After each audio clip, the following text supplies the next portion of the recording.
Assalamualaikum warahmatullahi wabarakatuh. Perkenalkan, nama saya Muhammad Firdaus Ali dari UPBG Jakarta, 04115 dari Prodi SI. Ya, kali ini saya akan membuat video tugas 3 basis data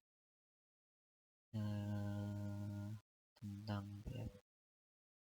Balik lagi masih ke PHP MyAdmin. Oke. Langkah pertama itu kita harus membuka XAMPP control panel dulu ya. Seperti biasa kita aktifkan yang Apache sama MySQL. Nah, ketika sudah hijau seperti ini, kita bisa masuk. Nah, ini biarin plus sampai sini. Jadi saya buat copy yang scriptnya ya, kodenya saya langsung tampilkan. Lalu kita masuk ke website, kita masuk ke localhost PHP admin. Ya, di sini kita udah muncul seperti ini tampilan awalnya. Ini terdapat banyak seperti ini, dan ini rumah sakit itu yang pertama itu yang tugas 2 ya.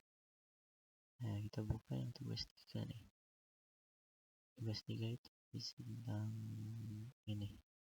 Sebelum itu saya mau memberikan SQL nya supaya bisa muncul apa sih namanya ini, pokoknya ini database rumah sakit 2 dan juga beberapa tabel yang udah ada di sini. Sebelumnya minta maaf ini karena udah saya kerjakan, jadi kalau saya hapus lagi saya bingung, jadi transaksi ini masih ada. Oke, terus kita ke SQL, lalu kita buat seperti ini. Create database rumah sakit, harusnya rumah sakit 2, rumah sakit 2. Nah, rumah sakit 2 kan ini masuk gini nih. Nah, di sini langsung sebelum kita setelah kita masukkan database sekaligus juga dengan tabelnya. Nah, di sini kan cuma tabel cuma 2, pasien dan obat. Seperti ini kodenya, dan bisa langsung kita kirim. Ketika kita kirim ini nanti muncul di sini. Karena ini sudah ada, jadi kita nggak perlu kirim setiap kode-kode yang di sini kita nggak perlu kirim karena sudah ada lah di sini gitu. Oke, setelah itu kita melakukan commit. Commit itu jadi jika saya menjalankan start transaction, melakukan insert pada transaction, jadi kayak masukin data pasien yang permanen gitu loh. Ya, contohnya ini nih. Misalnya contoh, saya pakai kode yang ini dengan nama pasien Budi Hartono dan juga alamatnya Surabaya. Nah, setelah itu dia masuk ke data ke tabel pasien. Harusnya kan karena dia ini pertama kali ini saya masukin kode itu, dia masuk itu di sini harusnya. Ini harusnya tadi Budi Hartono. Nah, terus setelah itu ada yang namanya rollback. Rollback itu kayak contoh awal tadi kan bikin Wisnu Jaya, terus saya melakukan salah balik nama ini ya, Budi ini, terus rollback ini berikut ini ya, transaction rollbacknya.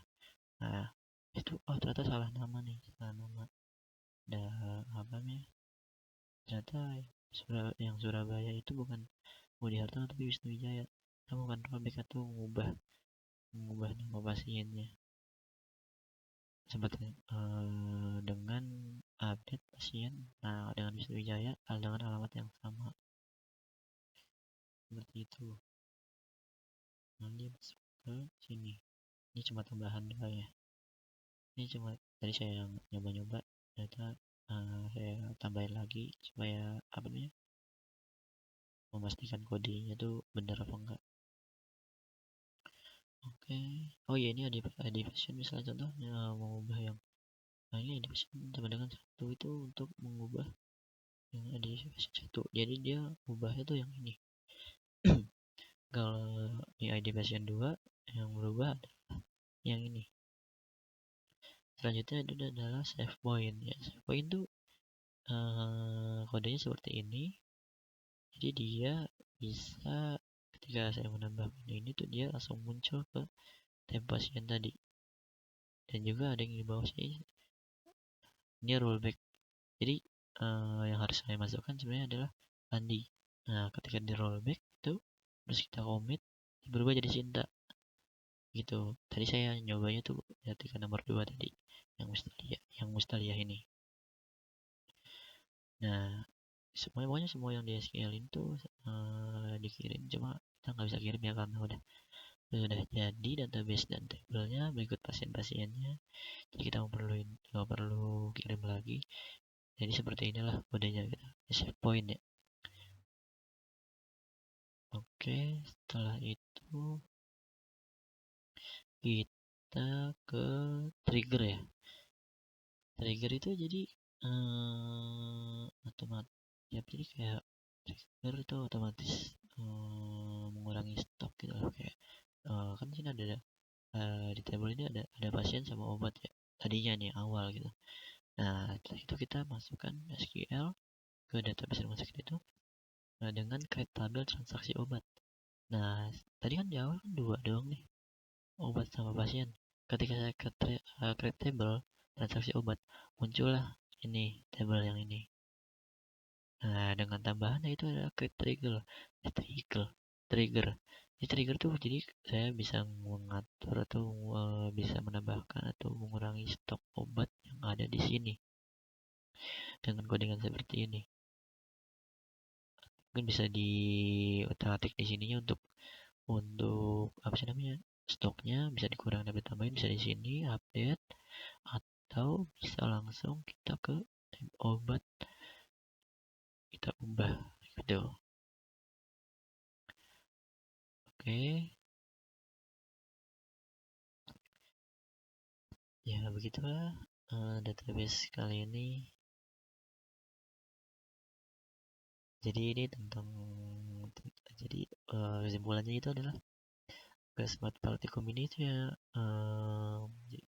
menjelaskan tentang commit, terus rollback, terus save point ya, dan juga trigger yang tadi saya jelaskan. Oke, ya demikian hasil tugas 3 saya mengenai praktikum transaksi basis data dan terdistribusi. Maaf penjelasannya agak kurang atau gimana, karena setelah saya kerjakan saya bingung juga mau ngejelasinnya gimana. Ya, sekali lagi terima kasih. Wassalamualaikum warahmatullahi wabarakatuh.